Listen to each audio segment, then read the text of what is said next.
Here's what I'm starting to wonder.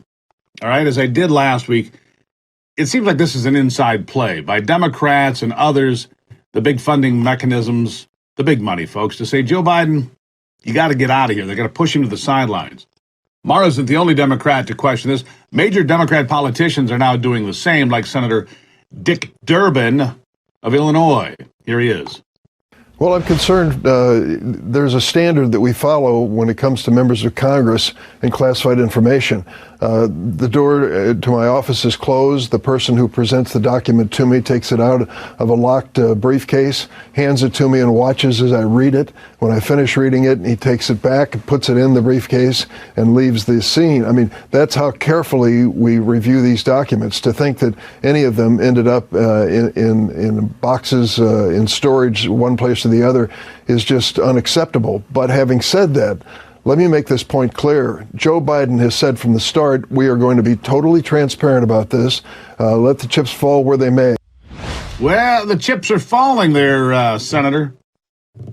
The chips are definitely falling. And the Biden administration has claimed to be transparent, and Durbin said there, but we already know the DOJ wanted to keep this quiet just as much as the administration did.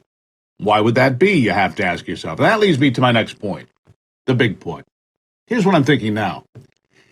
Is it possible that the Department of Justice has known about Joe Biden's classified document problems for a lot longer than we have been told? Maybe it predates November 2nd. Think about this. Are the puppet masters and power players behind the curtain working this to perfection in front of all of us? You see, first they step up and they attack former President Donald Trump. They completely tar and feather him in public and make him even more toxic. And if they're lucky, they hope get him into a legal jam and disqualify him from running in 2024. That's step one. The raid on Mar-a-Lago was made to be a very public circus, and maybe that was the point. Maybe people chose sides at that point.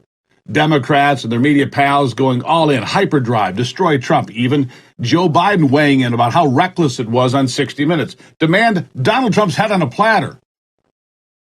Meanwhile, the masters of deception in the background smiling, quietly waiting for the perfect moment, for the so-called leak to happen that involves Joe Biden's documents, because now they're able to disqualify both of the candidates they despise and want to keep off the 2024 ballot.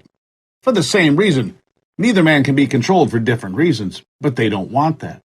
What if this was all designed from the beginning to clear not just Trump from the playing field, but Joe Biden too?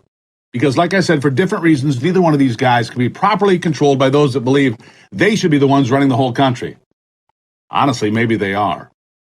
Let that sink in for a minute or two. A big fat twofer wrapped up in old classified and top secret documents that very likely have very little to do with national security anymore anyway.